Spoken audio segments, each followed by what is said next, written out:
father was the first president, head of Paramount Pictures. Yeah, all the time I was through my childhood and adolescence.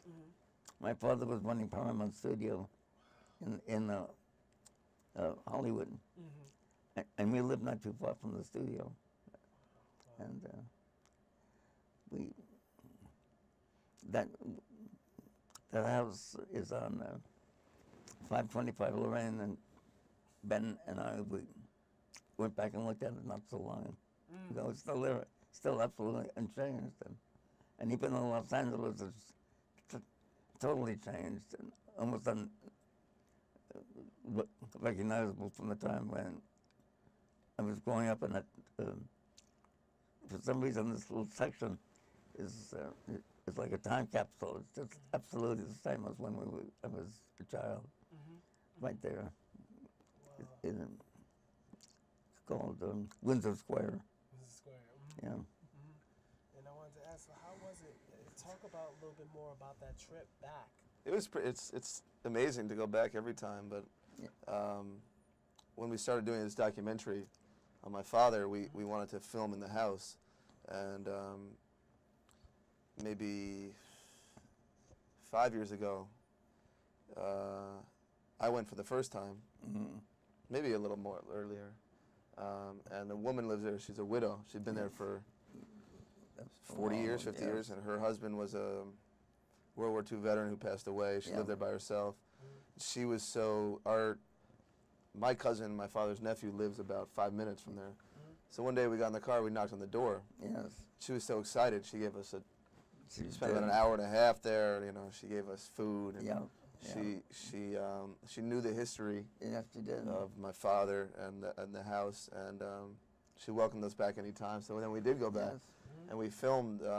We spent part of a day. Yes. And you know, we filmed in his old bedroom, which is kind of pretty much identical. And in the film, hopefully, we'll show the pictures of the house when he lived there. You know, and kind of matching it to when we went back. It's pretty. I mean, there's small. You know, the carpet is different. But the library is identical.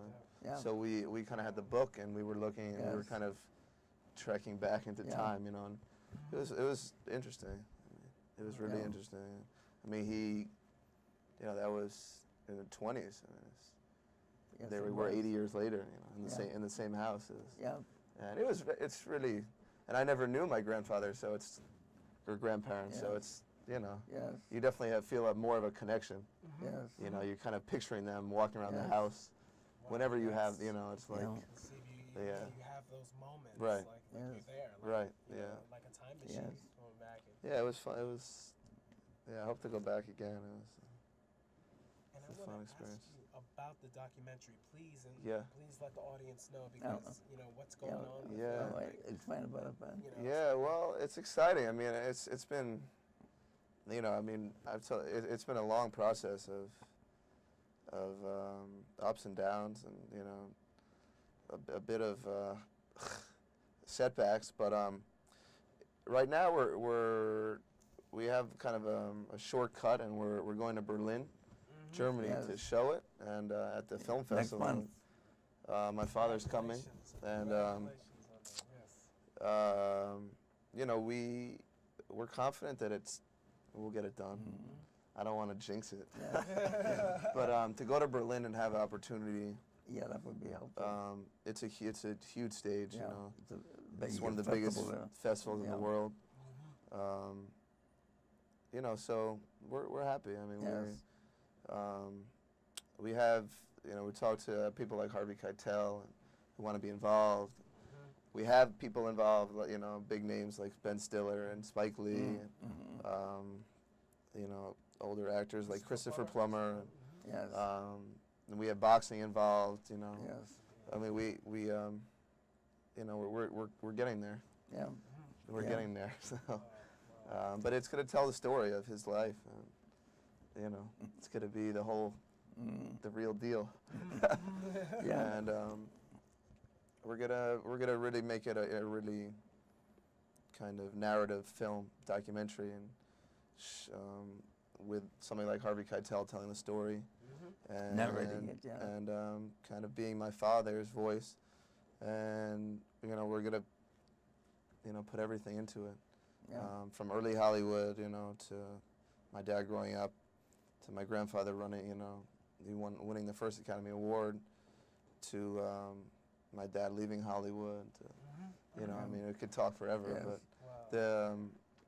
the biggest challenge for my partner and I is to get it all into a coherent story and not feel like you're leaving anything out, Right. and And your partner, Aaron. right, Bruckner, Aaron Bruckner, right, who's been worked really hard. Vassar, went to Vassar together. Yeah, we go Yes, back to yeah. Vassar, and if he's watching, shout out to you, Aaron. That's right. Yeah. He put in a lot of work, and I owe a lot to him for the film. But we want to make it. We don't want to make it just like a academic, like a documentary made just for like classrooms. Yes. We want to make it, educational, but also kind of Have some juice. to it. Have a little, Yeah. have some flavor to it. Yeah. And that's what we hope to do. And I think by when we're done, I think people will have a good idea of what my dad's life was about. And we want it to be to take the audience like through his life, not to tell it, to like show it, and to let people be a part of it. And so that's our goal. Yeah. I think they've done very well so far. Oh, they've done a great job. And thank We you. told him we'll get it done by the time he's 105. Yep, and of course we show clips of it as well, the trailer. Right, A little bit right. Of it, Yeah, so, right. definitely. So Yeah, it's gonna. Yeah. We have a lot of years to tell. I mean, that's Yeah.